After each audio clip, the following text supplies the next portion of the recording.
په تیرو وختونو کې په چین کې اکثرو خلکو په کلو کې ژوند کاوه او ډیر خوارانو. دوی به د یوې مړۍ ډوډۍ د پیدا کولو لپاره ډېرې منډې وهلې. د هغه وخت په چین کې سومې زیاتې وې. په سومېو کې به راهبان اوسېدل.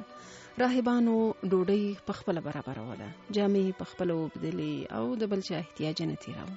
په دې سربیره د جودو او کاراتې په شمول ځینې رزمي ورزشونه هم کول. دلته د یوې داسې کورنۍ د هلک کیسه اورئ چې ډیر ماشومان یې لرل او پلار او مور د خپل اولاد ډوډۍ ته حیران.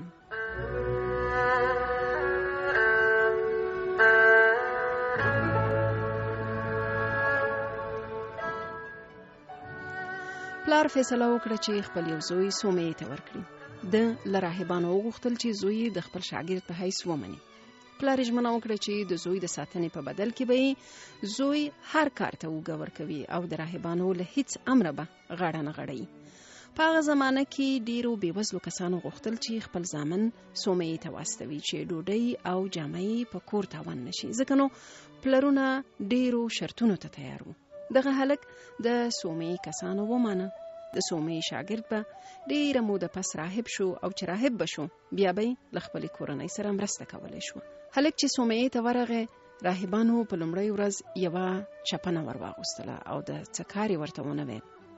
په دوهمه ورځ یو تش دیګ ور باندې ډک کړو او ورنه یې وغوښتل چې په کوټه کې په یوه تیږه باندې یې کیږدي. هلک ته پوښتنه پیدا شوه چې دا دیګ د څه دپاره ور باندې ډکوي. خدای مناسبه ونه بلله چې د استادانو په کار کې شک وکړي. د دیګ له ډکېدو وروسته د سومې مشر راغی. ورته یې وویل چې د ډک کړي دیګ اوبه په لپو کې واخله، لاندې یې توی کړه. هلک چې په زحمت سره دیګ ډک کړی و، اوس یې په لا زیات زحمت سره تش کړ. د له دیګه دومره ډېرې اوبه په لپو کې راوچتې کړې چې د کوټې ټول غولې اوبه ونیو. هلک ښه ستړی شو او مټې شخې پاتې شوې.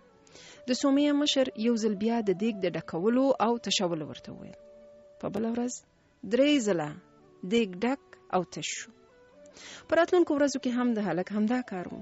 هلک په خپل راتګ ډیر پښیمانه و، خو څرنګه چې پلار یې ډیر غریب و او نه یې غوښتل چې پلار او مور ډیر ناهیلي کړي، نو په سومه کې پاتې شو. پوره 3 میاشتې دغسې سختیو باندې تیرې کړې او اخر یې اجازه ومونده چې څو شپې کور ته لاړ شي او د دیګونو د ډکولو او تشولو زحمت ونه ګالي.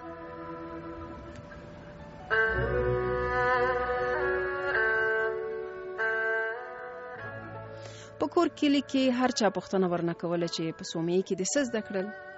د ځواب دا و چې هیڅ. خو د کلیوالو پوښتنې نه تمامېدې. څنګه ته هلته خوشحاله یې؟ دغه ځای کار سخت دی؟ کار یې څه دی؟ بل به ویل څه دې زده کړي دي؟ ته په لاس باندې د لرګي او کلکه تخته ماتولی شې؟ پوښتنې ډېرې وې او له ده سره داسې ځواب نه و چې د کلیوالو زړه ته ولوېږي. پښتنو ډېر په تنګ کړی و. یوه ورځ چې په پخلنځي کې له کلیوالو پټ د میز څنګ ته په چوکۍ باندې ناست و، یو خپلوان یې را پیدا شو. پوښتنه یې ورنه وکړه، زه خو د کور سړی یم، له ما به خبره نه پټوي، رښتیا ووایه هلته دې څه زده کړل؟ ده له ډېره قهره په زوره چغه کړه چې هیڅ، او ورسره یې سوک په میز وواهه او میز 2 ځایه شو.